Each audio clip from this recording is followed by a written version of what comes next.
This is Explain Me More, and in today's episode, we uncover the silent rise of digital dictatorships, a new and pervasive form of control that is reshaping societies globally. This new kind of control is not ruled by kings or armies, but by data, algorithms, and pervasive surveillance, leveraging technology to monitor and influence populations. It began innocently enough, with the promise of connection. The internet offered freedom, and social media gave voices to everyone, fostering a sense of global community and open communication. But while we were posting, sharing, and connecting, something else was happening behind the screen, unnoticed by many, as our digital footprints grew larger and more detailed. Governments and corporations quickly realized that data was power. Every click, every like, every message could be used to predict and control behavior, creating detailed profiles of individuals.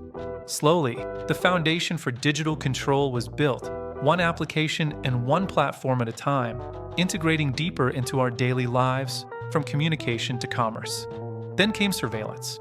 Initially, cameras monitored public spaces, but now, sophisticated software watches faces with alarming precision, identifying individuals in crowds and tracking their movements.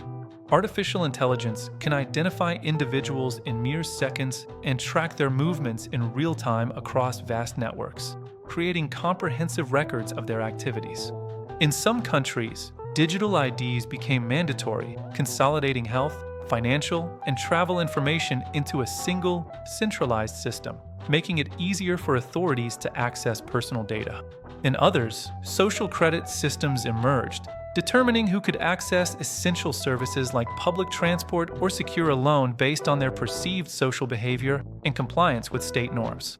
What used to be physical chains, visible and tangible, are now invisible lines of code, silently binding us through digital infrastructure and pervasive monitoring. Today, we live in a world where almost everything is tracked. Our purchases, our locations, and even our thoughts through our digital interactions and online expressions. Digital currencies, such as central bank digital currencies or CBDCs, are being developed worldwide, promising efficiency but also unprecedented control over financial transactions and individual spending. Unlike physical cash, these digital currencies can be programmed, controlled, and even switched off, giving authorities immense power to restrict access to funds or penalize non-compliant citizens. Alongside this, digital passports are emerging, systems linking identity, vaccination status, and travel permissions into a single, verifiable document, streamlining border control but also centralizing personal data. Together, these technologies form a structure where freedom depends not on inherent rights, but on access granted by authorities, creating a system of conditional liberty. Every transaction, every move, every word is recorded, often under the guise of ensuring safety and convenience for the populace, but ultimately serving to expand state control. The next phase of this digital transformation is already here, actively shaping our realities through advanced AI and interconnected systems that influence our daily lives. AI systems analyze emotions, predict potential crimes, and meticulously decide what content you see, curating your digital experience and potentially limiting exposure to dissenting views. Digital currencies, digital IDs, and global databases are merging into one comprehensive web of control, creating an interconnected ecosystem where every aspect of life can be monitored and managed. Europe is actively preparing for the digital euro, and many other nations are following suit with their own versions of digital currencies, signaling a global shift towards centralized digital finance. This is often presented as progress, a step towards a more efficient future, but history shows that every tool of control eventually gets used to its full extent, often with unforeseen consequences for individual liberties.